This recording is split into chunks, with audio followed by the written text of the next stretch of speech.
जय जगन्नाथ सांग मैंने वेलकम कर मो YouTube channel me and my family Shravan आज तो सावित्री पूजा आपने समस्त जानी तो हम पूरा रेडी सेडी होके बाहर पड़ल बापा भी रेडी मम्मी भी रेडी होती आम भी बाहर पूजा करने हमें आसन टे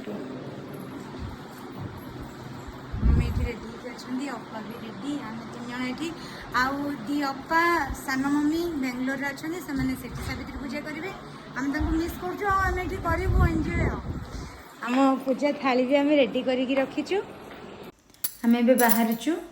जाऊँ अन्य जन घर को से पूजा करूँ आम सहित आम मो पी शाशु और बोहू भी आम समस्त मिसिकी पूजा करने को जीवु ए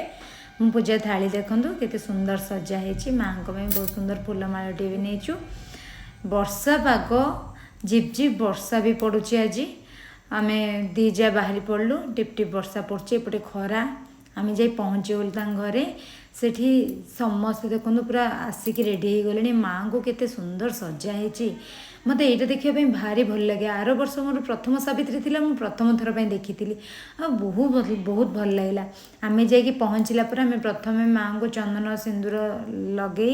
तापर हलदिया चाउल पकई फूल दे बंदापना कलु बंदापना कला पर ब्राह्मण आसते से सावित्री व्रत कथा आम पढ़ी शुणाइले शुणिले सतरे बहुत आश्चर्य लगे मन भी बहुत खुशी लगे जाहो से सावित्री व्रत कर सौभाग्य भी आमको मिली आ माँ का आशीर्वाद सर्वदा आम स्वामी मान थाऊ मो परिवार उपरे थाऊ एतिकी सब कामना करी पूजा सारिकी आम घर को आसलु आसला जहाँ आज व्रत तांकर सेवा भी तो करने पड़ो तो मो स्वामी पाद धोई जहाँ जमती नीति नियम करने कथा कलु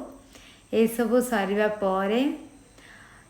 फोटो फोटो तो उठब निहाती प्रतिदिन जमती उठे आज गोटे ओकेजन रे आम एत सुंदर सज होइचु स्वामी कौन फोटो फोटो उठेबुन कि ये सब सरला फोटो फोटो उठेलु तापरे आम पूजा सारी पूजारू आनी जो पूजा हुए कला चूड़ी पानिया सिंदूर ये सब जिनस को यूज करा जाए तो कला चूड़ी आम शाशु बहु तीन जन बसिलु कला चूड़ी पिंधिलु से काठ पानिया मुंड कुंडेलु सिंदूर लगेलु ये सब कम सरिबा परे आज आमर व्रत माने व्रत पूजा सरी तापरे आम स्वामी